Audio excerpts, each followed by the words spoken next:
ഏറ്റവും കൂടുതൽ അഴിമതി നിറഞ്ഞു നിൽക്കുന്ന ഒരു രംഗമാണ് എയ്ഡഡ് വിദ്യാഭ്യാസ മേഖല. ഏറ്റവും പുരോഗമനവാദികളായ മലയാളികൾ എല്ലാവരും അറിഞ്ഞുകൊണ്ട് ആഘോഷപൂർവം നിലനിർത്തിക്കൊണ്ടിരിക്കുന്ന ഒരു പകൽക്കൊള്ള മേഖലയാണ് എയ്ഡഡ് വിദ്യാഭ്യാസ മേഖല. എന്തുകൊണ്ട് എന്ന് ചോദിച്ചു കഴിഞ്ഞാൽ, ഒരു കോളേജ് അധ്യാപകൻ്റെ നിയമനത്തിന് ഇപ്പോഴും നാട്ടു നടപ്പുള്ള കോഴ 1 കോടി രൂപയാണ്.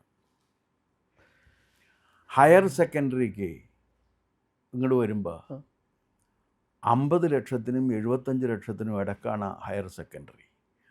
50 ലക്ഷം വരെ കൊടുക്കണം ഹൈസ്കൂളിന്, 25 ലക്ഷം കൊടുക്കണം പ്രൈമറിക്ക്.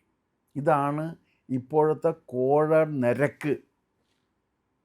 ഈ കോഴ നിരക്കുണ്ട് എന്നും ഇതിവർ വാങ്ങിക്കുന്നുണ്ട് എന്നും അറിയാത്തതായി ലോകത്ത് ഒരൊറ്റ മനുഷ്യരില്ല. എല്ലാ ആൻറ്റി കറപ്ഷൻ ബ്യൂറോക്കാർക്കും ഈ വിവരം അറിയാം, എല്ലാ മന്ത്രിമാർക്കും ഈ വിവരം അറിയാം, എല്ലാ MLA മാർക്കും ഈ വിവരം അറിയാം, എല്ലാ ഉദ്യോഗസ്ഥർക്കും ഈ വിവരം അറിയാം. പക്ഷെ ആരും ഒന്നും ചെയ്യുന്നില്ല. ഇനി ഒരു കാര്യമുണ്ട്, 15,000 UGC അധ്യാപകരാണ് കേരളത്തിൽ, ഏതാണ്ട് 15,000 വരും. 12,000 പേരും എയ്ഡഡ് സെക്ടറിലുള്ളതാണ്.